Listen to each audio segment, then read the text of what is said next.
개표가 발표되는 순간 그리고 전당대회가 끝날 때까지 내내 이런 생각을 했습니다. 아주 제대로 망했다. 차라리 이렇게 제대로 망하는 것이 긴 시각에서 봤을 때 보수가 다시 태어날 수 있는 그런 유일한 길일지도 모르겠다. 이 밖에도 보수 논객 김진은 파기항송에 대한 자신의 생각을 밝혔습니다. 이재명 지지층의 결집 효과가 있다. 최종적 국민의 선택에 맡기자고 하면서 지지층 결집을 극도로 자극할 것이다. 국힘이 이걸 사법적 논리로 몰고 가면 정말 큰 효과가 없을 것이다 라며 오히려 압도적 당선을 주는 빌미가 될 것이다. 자, 이렇게 파기항송에 대한 분석을 내놓았습니다. 오늘도 좋은 소식 물고 온 파랑새입니다. 조희대 대법원장 직권남용에 선거법 위반, 시민단체 공수처에 고발했다는 기사가 나왔습니다. 고발한 시민단체 변호사는 피의자는 지난달 4월 22일 사건을 갑자기 직권으로 전원 합의체로 해부했고 해부한 지 9일 만에 원심의 결론을 전면으로 뒤집는 판결을 선고했다. 6, 7만 쭉 달하는 사건 기록과 당사자의 주장을 충분히 검토하기도 전에 법관들 사이의 합의를 충분히 도출하기에도 절대적으로 불가능한 시간이다 라며 즉각 강제수사로 엄벌에 처해달라라는 입장을 전했습니다. 그리고 민주당의 반격도 나왔습니다. 민주 초선들, 기록 읽지 않고 한 재판은 불법이다. 사법 쿠데타에 대해 즉각 조희대 대법원장 탄핵 소추 절차에 돌입하겠습니다. 대법원이 원심의 법리적 판단을 해야 함에도 불구하고 1심 판결을 그대로 사실상 복사 붙여넣기 했다. 조희대 대법원장이 634 원칙 준수를 지시했으나 이는 낙선자를 옥죄는 취지가 아니다. 이는 명백히 이재명 후보의 공직선거법 사건을 겨냥한 표적 지침이다 라고 전했습니다.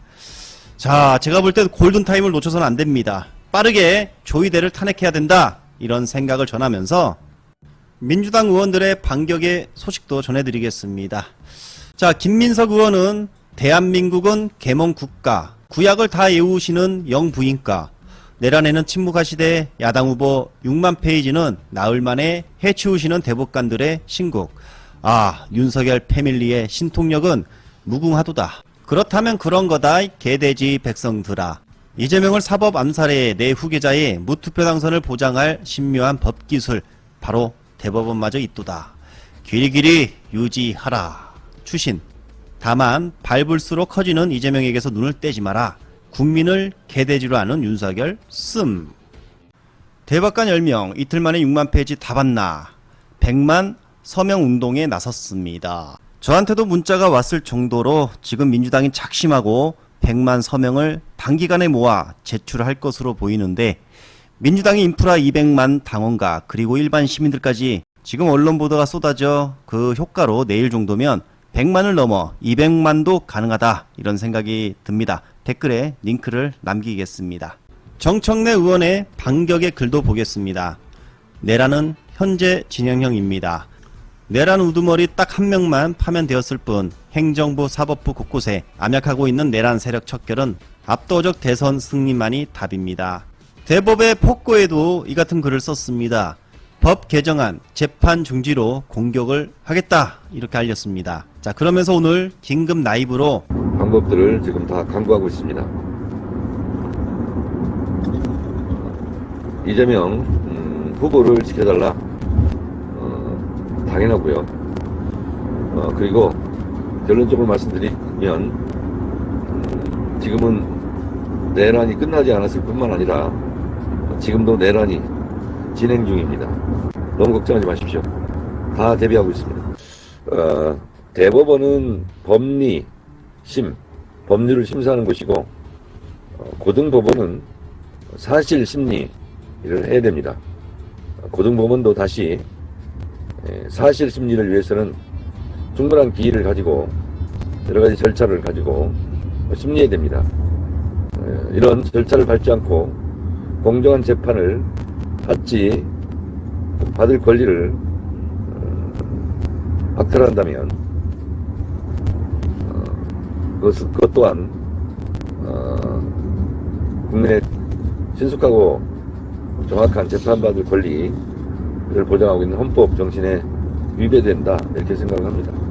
제가 지금 페이스북에 저들이 합법을 빙자해서 10개, 10을 쓴다면 우리 국회는 합법적으로 100을 쓰겠다. 이렇게 제가 페이스북에 방금 올렸습니다. 저들이 합법을 빙자해 10개 무기를 준비해서 쓴다면 저희는 합법의 테두리 안에서 100개의 무기를 준비하고 있습니다. 네. 여러분 그 부분은 안심하시고 걱정하지 마십시오. 초강력 울트라로 대응하겠습니다.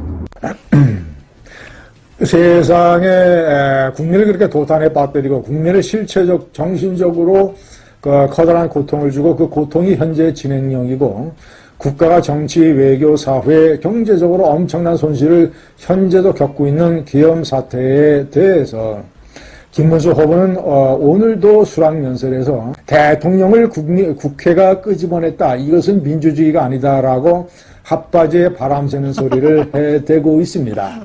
국민의 80% 이상이 계엄에 반대하고 탄핵에 찬성하고 중산층들, 분노한 자영업자들, 서민들 탄핵에 대해서 찬성하고 계엄에 대해서 분노하는 사람들이 투표일만 기다리고 있는데 저따위 탄핵 반대 계엄 옹호 발언을 후보가 수락연설에서 해대고 있었습니다. 시청자 여러분, 저는 개표가 발표되는 순간 그리고 전당대회가 끝날 때까지 내내 이런 생각을 했습니다. 아주 제대로 망했다. 차라리 이렇게 제대로 망하는 것이 긴 시각에서 봤을 때 보수가 다시 태어날 수 있는 그런 유일한 길일지도 모르겠다. 차라리 제대로 망해서 뭔가 앞으로 길이 있을지도 모르겠다. 김문수 후보가 당선이 됐는데 그 연설도 그렇고 내내 전체적인 분위기도 그렇고 열기도 없고 열광도 없고 환호도 별로 없고 변화의 새로운 기운도 없고 완전히 말라 비틀어진, 제가 여러 차례 얘기를 했지만 시골 냉장고 속에 있는 식은 빈대떡 같은